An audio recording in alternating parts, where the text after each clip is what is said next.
திருவள்ளுவர் குல வம்சம், பிரசன்ன ஜோதிடர் சுப மாரிமுத்து, திருப்பூர்லிருந்து இந்த பதிவு உங்களுக்காக. பூரட்டாதி நட்சத்திரத்தில் மாந்தி இருந்தால் எந்த கோவிலுக்கு போனால் உங்களுடைய கர்மவினை தீரும்? மாந்தி என்பது யார்? எல்லாத்தோட ஜாதகத்திலையும் பாருங்க, ஒரு சில ஜாதகத்துல மாந்தியே ஜாதக ராசி கட்டத்துல சில பேர் அதுல போட மாட்டாங்க. சில கம்ப்யூட்டர்லேயே சிலதெல்லாம் வராது.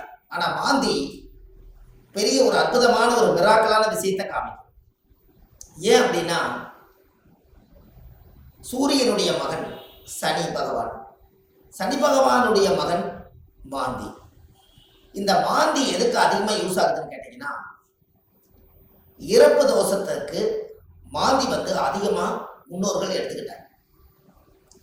அப்போ இந்த மாந்தி நிற்கக்கூடிய நட்சத்திரங்கள் எல்லாம் எப்படி எல்லாம் செயல்படுது அப்படிங்கிறத இந்த பதிவுல நம்ம பார்க்க போறோம். இதை மறக்காம ஒரு பேனா நோட் எடுத்து குறிச்சு வச்சுக்கோங்க. இது வரக்கூடிய ஜோதிடர்களுக்கும் பயன்படும்.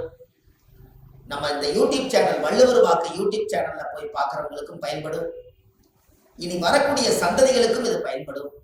மாந்திக்கு இப்படி மிராக்கள் இருக்குதா அப்படிங்கிற ஒரு விஷயத்த இன்னைக்கு நம்ம அதை சொல்ல போறோம். இப்போ உங்க வாழ்க்கையில நீங்க தெரிஞ்சுக்க வேண்டிய விஷயம், இந்த மாந்திக்கு ஒவ்வொரு நட்சத்திரத்துக்கும் இந்த மாந்தி தோஷம் எப்படி உருவாகுது அப்படின்னா, அந்த காலத்துல குழுகன் நின்ற வீடு குட்டிச்சவர்னு சொன்னாங்க. குழுகன் நின்ற வீடு குட்டிச்சவர் அப்படின்னா, குழுகன் நின்ற வீடு குட்டிச்சவர். அப்ப இந்த மாந்தி போய் எந்த ராசியில் இருக்குதோ, எந்த நட்சத்திரத்து மேல ஏறி உட்கார்ந்து இருக்குதோ, அந்த நட்சத்திரத்தினுடைய திசைகள் அவங்களுக்கு தோஷம் அடையுமா. அப்ப அந்த மாந்தி தோஷம் என்பது என்ன? இறப்பு சம்பந்தப்பட்டது. உங்களுக்கு ஒரு உதாரணத்துக்கு சொல்றேன்.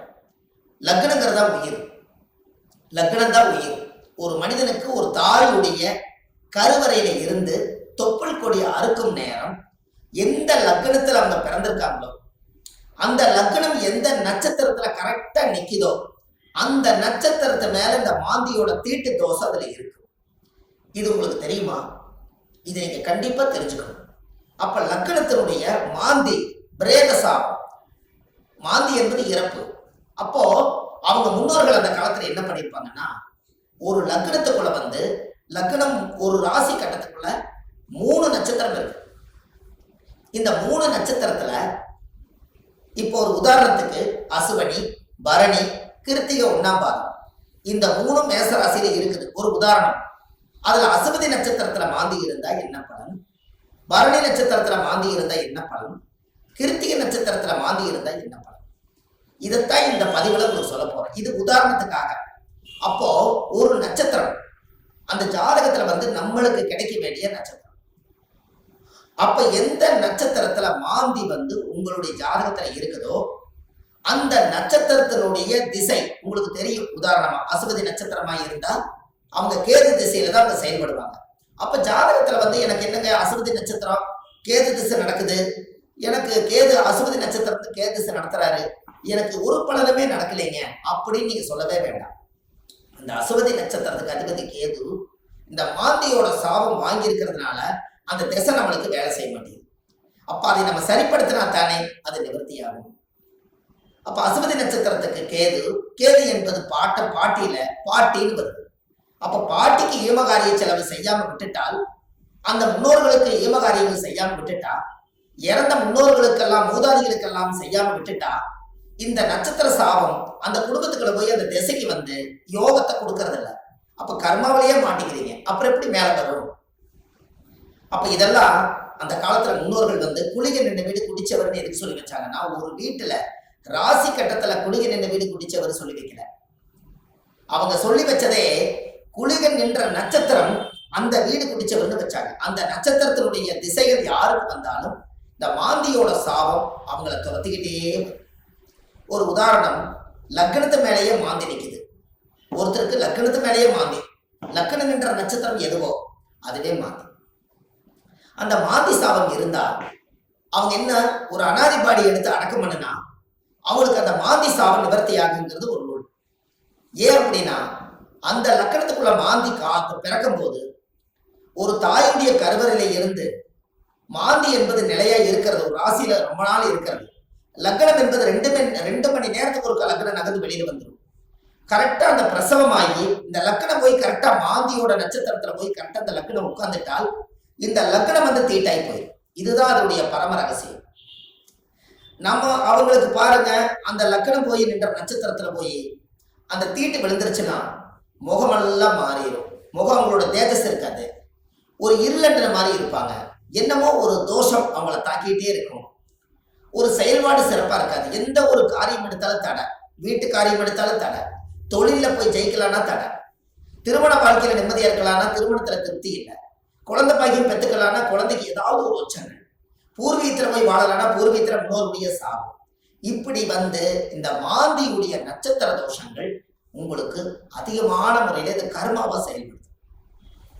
அப்போ முன்னோர்கள் அந்த காலத்துல இதுக்கு எல்லாமே கோவில் வச்சிருக்காங்க பாருங்க. இதுதான் ஒரு ஹைலைட்.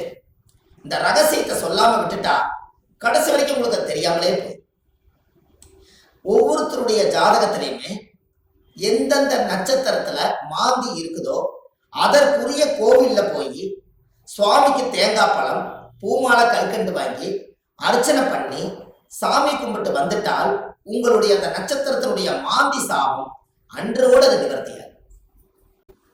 அப்ப இது ஒரு பெரிய அற்புதம் அல்லவா? இப்ப நீங்க தெரிஞ்சுக்கணும். அப்ப அந்த கோவிலுடைய வரலாறு எங்க இருக்குது, அந்த கோவிலை நம்ம எப்படி கண்டுபிடிக்கிறது, இந்த கோயிலுக்கு போறதுக்கு வழிமுறைகள் என்ன, இது எல்லாமே நீங்க தெரிஞ்சுக்கிட்டா மட்டும்தான் அந்த வாழ்க்கை உங்களுக்கு கரெக்டா செயல்படும். அப்போ முன்னோர்கள் அந்த காலத்துல சூரியனுடைய மகன் சனி பகவான், சனி பகவானுடைய மகன் மாந்தி. அப்ப அப்பாவுடைய பேரன் தான் நம்மளுக்கு மாந்தி தோஷமா வர்றாரு. அப்ப அப்பாவுடைய சொத்து பிள்ளைக்குத்தானா, அப்பாவுடைய பாவம் பிள்ளைக்குத்தானே. அந்த கர்மாவில இருந்துதான் உங்களால வெளியில வர முடியல. அப்ப இது மூலியமா தான் உங்களுக்கு கர்மா செயல்படுது. பாருங்க, உங்களுக்கு தாத்தாவோட சொத்து அந்த காலத்துல பாத்தீங்கன்னா தாத்தாவோட சொத்தை கொண்டு போய் வாழ்ந்து முடிச்சுட்டு உயிர் எழுதும் போது பேரன் பேர்ல போய் எழுதுவார். அப்ப சூரியனுக்கும் சனி பகவானுக்கு தொடர்பு இல்லை, மாந்திக்கு தான் தொடர்பு வருது. அப்போ அந்த ஜாதகத்திலேயே அப்ப மாந்தி என்பது உள்வினை கர்மா. மாந்தி என்பது முன்னோர்களுக்கு திதி கொடுக்காம விட்டுட்டீங்கன்னா அது நட்சத்திரத்தினுடைய மாந்தி போய் அந்த தோஷம் அடைஞ்சிடும். அந்த திசைகள்ல நம்மளுக்கு சரியான பிரச்சனைகள் வந்து எல்லா கோயிலுக்கும் போயிட்டு வந்துட்டேங்க, எல்லா பூஜையும் பண்ணிட்டு வந்துட்டேன், எல்லா பரிகாரங்களும் சொன்னதெல்லாம் செய்திருக்கேன். ஆனா ஏன் எனக்கு வந்து ஒவ்வொரு நாளும் பலாபலம் மாறி வருது, எனக்கு எதுவுமே நடக்கலையே, இப்படி ஒரு கேள்வி பிறக்குது. அப்ப அந்த ஜாதகத்தை வாங்கி பார்த்தா நீங்க என்ன நட்சத்திரத்துல திசை நடக்குதுன்னு கேட்டா எனக்கு ஒரு நட்சத்திரம் அஸ்வினியில திசை நடக்குது, எனக்கு கேது திசை நடக்குதுங்க. கேது அது மாந்தியோட நட்சத்திரம், அஸ்வினியில இருந்து நிற்குது. அப்போ இப்படித்தான் ஒவ்வொருத்தருடைய நட்சத்திரத்தையும் இந்த மாந்தி லாக் பண்ணி வச்சிருக்கு. இதை தெரிஞ்சுக்கிட்டாலே உங்க வாழ்க்கை ரொம்ப சிறப்பா இருக்குமே. அப்ப இந்த மாந்திங்கிற ஒரு கர்மா கேரளாவில எல்லாம் பாத்தீங்கன்னா குளிகனை வச்சுதான் ஜாதகமே கணிப்பாங்க. அவங்களுக்கு கர்ம வினையை கண்டுபிடிக்கிறதே குளிகனை வச்சுதான். அதனாலதான் குளிகன் இந்த வீடு குட்டிச்சவர்னு அந்த காலத்துல சொன்னது. கேரளாவில் பிரசன்னம் பார்த்தாங்கன்னா குளிகை தோஷம் இருக்குதுங்கிறத அவங்க அதை தெளிவா சொல்லுவாங்க. அப்ப அதை சொல்லி முதல் முன்னோர்களுடைய கர்மாவை நிவர்த்தி செய்துட்டா நீங்க இந்த பூமியில பிறக்கும் போது கொண்டு வந்த யோகம் வேலை செய்யுங்கிறது ஒரு நூல் உண்டு. அது அந்த காலத்துல இருந்தே இருக்கு.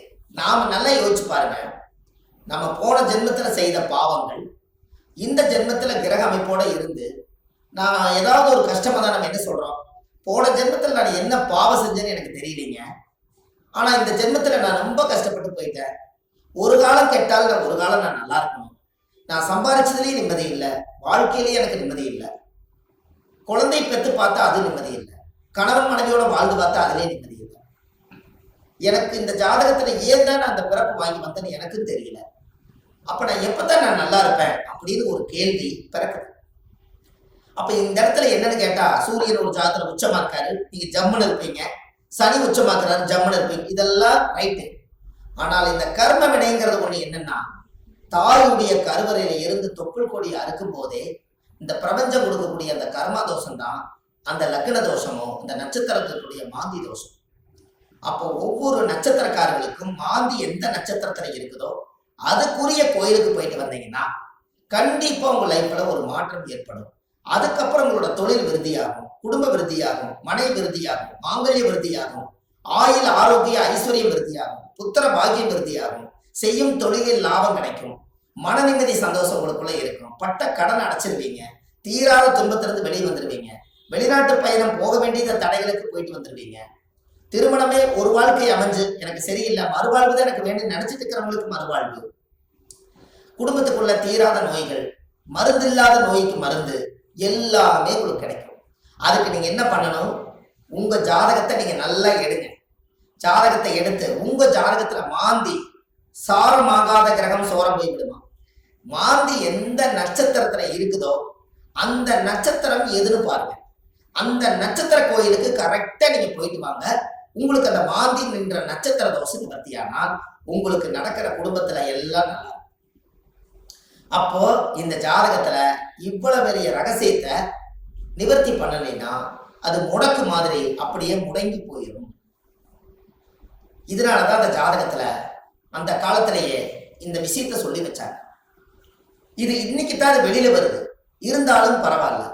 இதுக்கு மேலே அது வெளியில வரலைன்னா கடைசி வரைக்கும் இந்த ரகசியம் தெரியாமலே. இப்ப ஜாதகத்துல நீங்க கண்டிப்பா தெரிஞ்சுக்க வேண்டிய விஷயம் இருக்குதா இல்லையா? உங்க முன்னோர்களுடைய கர்மாவை தான் நீங்க சுமந்துட்டு இருக்கிறீங்க. அதை இறக்கி வச்சுட்டாலே உங்க ஜாதகத்தில் இருக்கிற யோகம் கட்டாயம் வேலை செய்யும் அல்லவா? ஒவ்வொருத்தரும் மனசுக்குள்ள நம்ம எதோ சம்மந்தம் இல்லாத உள்ளத்துக்குள்ள எதையாவது ஒரு மனசுக்குள்ள போட்டு பரட்டிட்டே இருக்கிறோம். என்னைக்குத்தான் நம்ம இந்த மனசுல இருந்து ரிலீஸ் ஆயிடுவோம் அப்படிங்கிற உள்ளம் ஒவ்வொரு நாளும் துடிக்குது. அதுக்கு எங்க தப்பு நடக்குதுன்னு நமக்கு தெரியணும் அல்லவா? திசை அடிப்படையில பார்த்தா எனக்கு திசை நல்லா இருக்குதுன்னு சொல்றாங்க, ஆனா மனசு சரியில்லை. நட்சத்திர அடிப்படையில பார்த்தா எனக்கு இந்த நட்சத்திரங்க, ஆனா இந்த வரைக்கும் நான் நல்லா வாழல. லக்கணம் நல்ல லக்கணத்துல தான் பிறந்திருக்குன்னு சொல்றாங்க, ஆனா லக்கண பிறப்புல நான் நல்லா வாழல. 9 கிரகங்களும் சரியான இடத்துல அமைஞ்சிருக்குதுன்னு சொல்லியிருக்காங்க, ஆனா இது வரைக்கும் எனக்கு 9 கிரகத்தினுடைய சூட்சமத்தினால நான் திருப்தி அடையல. அப்ப நானே கையூனி கரணம் பாஞ்சு வாழ்க்கையில வெளியே சொல்லாம ஒரு கௌரவத்துக்காக வாழ்ந்துட்டு இருக்கிறேன். நான் என்னைக்குத்தான் உண்மையா வாழுவேன்? இப்படிங்கிற கேள்வி ஜோதிடம் பார்க்க ஒவ்வொருத்தர்களுடைய உள்ளத்திலே துடிக்குது. அப்ப இந்த வாழ்க்கைக்கெல்லாம் மாந்தி தான் பிரதான தோஷம், அதுதான் ஊழ்வினை தோஷம், அதுதான் கர்மவினை தோஷம். முடக்கு தோஷத்துக்கு அப்பாற்பட்டு 100 விதமான தோஷத்துக்கு ஒரே தோஷம் மாந்தி தோஷம். இந்த இறப்புக்கு மட்டும் ஒரு பெரிய தோஷம் என்னன்னா மாந்தி தான் இறப்பு. உங்களுக்கு ஒண்ணு தெரியுமா? குளிகை காலத்துல சொல்லுவாங்க, ஒரு குளிகை காலத்துல ஒரு விஷயத்தை செஞ்சா திரும்ப திரும்ப செஞ்சுக்கிட்டே இருப்பாங்கம்பாங்க. அப்ப நல்லது செஞ்சாலும் திரும்ப திரும்ப வரும், கெடுதல் செஞ்சாலும் திரும்ப திரும்ப வருமா? அப்ப குளிகை நேரத்துலதான் எதை செய்யணும்னு அந்த காலத்துல முன்னோர்கள் அதை யோகிச்சு வச்சிருக்காங்கல்ல. இது எல்லாம் தான் உலகத்துல இருக்கு. நீங்க போங்க, வள்ளுவர் வாக்குன்னு யூடியூப் சேனல்ல போனீங்கன்னா இது போல ஆயிரக்கணக்கான பரிகாரத்தை நிறைய கொடுத்துருக்கேன். கண்டிப்பா இதெல்லாம் நீங்க தெரிஞ்சுக்கணும். ஏன்னா அந்த மாந்தியோட சாபத்தை தீர்த்துட்டாலே உங்க வாழ்க்கையில ஒரு அஸ்வமேத யாகம் நடத்துறதுக்கு சமம் கொடுக்கும். எப்படி ஒரு பிரமாதமான ஒரு பிறப்புன்னு பாருங்க. அப்ப இந்த கண்டிப்பா உங்களுக்கு இதுக்கு ஒரு தீர்வு வேணும் அல்லவா? அதுக்கு நீங்க முதல் இந்த கோவிலை கண்டுபிடிக்கிறதுக்கு முன்னாடி முதல் நீங்க வீடு வாசல்லாம் வலிச்சு சுத்தப்படுத்திட்டு, இந்த மாந்திக்கு ஏதாவது ஒரு அனாதையா இறந்து போயிருந்தாலோ இல்ல ஒரு இறப்புக்கு நீங்க போனாலோ, எங்களோட வாழ்க்கையில மாந்தி தோஷம் பிரேத தோஷம்.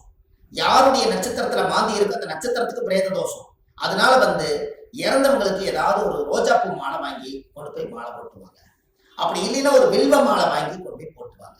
அதை போட்டுட்டு வீட்டுல மஞ்சள் தண்ணி கல்லுப்பு போட்டு வீடு வாசல்லாம் வலிச்சு நீங்க சுத்தப்படுத்தி உங்க குலதெய்வம் கோயில போய் 11 ரூபாய் காணிக்க, வெத்தலைப்பாக்கு, எலுமிச்சம்பழம் இதை கொண்டு போய் சாமியோட பாதத்துல வச்சு கும்பிட்டுட்டு இந்த மாந்திக்கு உண்டான கோவிலுக்கு நீங்க போயிட்டு வரணும். பூரட்டாதி நட்சத்திரத்தில் மாந்தி இருந்தால் சேலம் ஊத்துமலை முருகன் கோவில் உள்ளது. அந்த கோவிலுக்கு சென்று சுவாமிக்கு தேங்காய் பழம், பூமாலை, கல்கண்டு வாங்கி அர்ச்சனை செய்து வந்தால் அன்றோடு ஒரு ஜாதகத்தில் உள்ள சகல தோஷங்களும் நிவர்த்தியாகும். அப்ப அந்த கோவிலுக்கு நீங்க போறதுக்கு முன்னாடி இந்த வீடு வாசல்லாம் வலிச்சு நீங்க சுத்தப்படுத்தி, குழந்தை பிறந்த வீடு, வயசுக்கு வந்த வீடு, இறந்த வீடு, இந்த வீட்டுகளுக்கெல்லாம் நீங்க போகாம இந்த பிரேதத்துக்கு நீங்க மாலை போட்டுட்டு 3வது நாள்ல இருந்து ஒரு 3 நாளைக்காவது வீடு வாசல்லாம் வலிச்சு சுத்தப்படுத்தி நான்வெஜ் எதுவுமே யூஸ் பண்ணாம நீங்க பரிசுத்தமா நீங்க இருக்கணும். இருந்துதான் நீங்க அந்த கர்மவினை தீர்க்கக்கூடிய கோயிலுக்கு நீங்க போயிட்டு வர முடியும். நல்லா புரிஞ்சுக்கங்க. இதுல குலதெய்வம் எனக்கு தெரியலீங்கன்னு சொன்னால் உபாசன தெய்வம், நீங்க என்ன இஷ்ட தெய்வத்தை இப்ப வணங்கிட்டு இருக்கிறீங்களோ அந்த தெய்வத்தோட பாதத்துல வெத்தலை வாக்கு, எலுமிச்சம்பழம், பூ, பழம், கனி வச்சு சாமி கும்பிடுங்க. ஒருவேளை எனக்கு உபாசன தெய்வம் தெரியலனா விநாயகர் கோயிலை வச்சு சாமி கும்பிடுங்க. வினையை தீர்க்கக்கூடியவர் விநாயகர். அப்படி ஒருவேளை எனக்கு விநாயகர் கோயிலும் முடியலனா முருகன் கோயில்ல திருச்செந்தூர் முருகனை நினைச்சுக்கலாம். 6 வடை வீட்டுல எந்த வடை வேணாலும் நீங்க எடுத்துக்கலாம். இப்படி ஏதாவது ஒரு தெய்வாலயத்துல வெத்தலை பாக்கு, 11 ரூபாய் காணிக்க, எலுமிச்சம்பழம். இதை வச்சு நான் இந்த கர்ம வினையை தீர்த்துட்டு வர்றேன். அதை தீர்த்துட்டு வந்ததுக்கு அப்புறம் என்னுடைய வாழ்வாதாரம் நல்லா இருக்குன்னு சொல்லி நீங்க அந்த ஒரு மூல மந்திரத்தை நீங்க ஒரு கோயில்ல போய் சொல்லணும். என்னன்னு சொல்லணும்? முற்பிறவியில செய்த பாவங்கள் என்னோட கர்மாவெல்லாம் தீரணும்னு சொல்லி கோயில்ல நீங்க விளக்கு போட்டு ஒரு 21 முறையாவது அந்த கோயில் முன்னாடி போய் சாமி கிட்ட சொல்லணும். என்னன்னு? முற்பிறவியில செய்த பாவங்கள் எப்பிறவிக்கும் தொடராமல் இருக்க, இப்பிறவியிலேயே என்னுடைய தந்தை வழியில வந்த கர்ம வினைகளும் தாய் வழியில வந்த கர்ம வினைகளும் என்னுடைய இந்த பூர்வ ஜென்மத்துல நான் இந்த பூமியில கொண்டு வந்த கர்ம வினைகளும் இன்றோடு நிவர்த்தி ஆகட்டுன்னு சொல்லி உங்க ஜாதகத்துல இந்த கர்மா தோஷத்தை நீங்க சுத்தப்படுத்தியாச்சுன்னா அன்னையோட உங்க வாழ்க்கை ரொம்ப சிறப்பா இருக்கும். இதை சொல்லி விளக்கு போட்டு சாமி கும்பிட்டு தேங்காய் பழம், பூமாலை, கல்கண்டு வாங்கி அர்ச்சனை பண்ணி சாமி கும்பிட்டு வாங்க. அன்னையோட அது நிவர்த்தி ஆகும். அந்த கோவில் என்னங்கிறது தான் இப்போ உங்களுக்கு சொல்ல போறேன். ஏன்னா இந்த கோயில் நம்ம எப்ப சொல்லணுங்கிற ஒரு விதி இருக்குது. இந்த அர்த்தங்கள் எல்லாம் புரியாம நீங்க கோயிலுக்கு தெரிஞ்சிட்டாலோ கோயிலுக்கு போனாலோ விவரம் பத்தாது. அதனால நீங்க இதை செஞ்சீங்கன்னா உங்க வாழ்க்கை ரொம்ப பிரமாதமா இருக்கும் என்று சொல்லி இந்த ஒவ்வொருத்தரோட வாழ்க்கையிலையுமே இந்த மாந்தி தோஷம் நம்மளை ரொம்ப கடுமையான பாதிப்புல கொண்டு போய் எல்லா மக்களையும் உட்கார வச்சதுனால இந்த மாந்தியிலிருந்து நீங்க விடுதலை ஆயிட்டால் உங்களுக்கு சுதந்திரம் கிடைச்சாச்சு. உங்க ஜாதகத்தினுடைய பிடியிலிருந்து, தோஷத்தினுடைய பிடியிலிருந்து, உங்க வாழ்வாதாரத்தினுடைய பிடியிலிருந்து நீங்க மிகப்பெரிய பிரம்மாண்டமான ஒரு ஆரோக்கியமான வாழ்க்கை வாழுவீங்க. இந்த மாந்தி சாபத்தை நிவர்த்தி பண்ணிட்டு வாங்க. உங்க வாழ்க்கை எப்படி இருக்குதுன்னு மட்டும் பாருங்க. வள்ளுவர் வாக்குன்னு யூடியூப் சேனல்ல போயிட்டு இருக்குது. ஆன்லைன்லயே நம்ம ஜாதகம் பார்க்கறோம். Date of birth, time, place நீங்க கொடுத்தா போதும். ஜாதகத்தை கணிச்சு போன்லயே உங்களுக்கு சொல்லிடுறோம். இதுல உங்க ஜாதகத்துல கீழே போயிட்டு இருக்கிற நம்பருக்கு நீங்க ஒரு முன்பதிவு செய்து வச்சுக்கோங்க. இந்த மாதிரி 1000 பரிகாரங்கள் உங்களுக்கு எளிமையா கொடுத்துருக்கறனால இதை நீங்க ஒரு சப்ஸ்கிரைப் பண்ணுங்க. டெய்லி போடக்கூடிய வீடியோ உங்களுக்கு வந்துடும். அப்ப இந்த ஒரு சூட்சமத்தை இன்னைக்கு இந்த மாந்தி தோஷத்தை நிவர்த்தி பண்றதுக்கு கட்டாயம் உங்களோட வாழ்க்கையில ஒரு மிகப்பெரிய ஒரு மாற்றத்தை நீங்க ஏற்படுத்த போகுது. அப்ப என்னென்ன நட்சத்திரத்துல மாந்தி இருந்தால் இந்த கர்மதோஷம் நீங்கிறத 27 நட்சத்திரத்துக்காரர்களுக்கும் இந்த வீடியோவை நான் உங்களுக்கு பதிவா கொடுக்குறேன். ஒவ்வொரு நட்சத்திரக்காரர் 27 நட்சத்திரத்துல யாராரு இந்த உலகத்துல எந்தெந்த நட்சத்திரத்துல நீங்க பிறந்திருக்கீங்களோ அந்தந்த நட்சத்திரத்துல போய் அதுக்குரிய கோயிலுக்கு போய் வழிபாடு பண்ணிட்டு வாங்க. கண்டிப்பா உங்க வாழ்க்கை நல்லா இருக்கும். அதுக்காக இந்த பதிவை கொடுக்குறேன். பாரம்பரிய திருவள்ளுவர் குல வம்சம், பிரசன்ன ஜோதிடர் சுப மாரிமுத்து, திருப்பூர்ல இருந்து. நன்றி, வணக்கம்.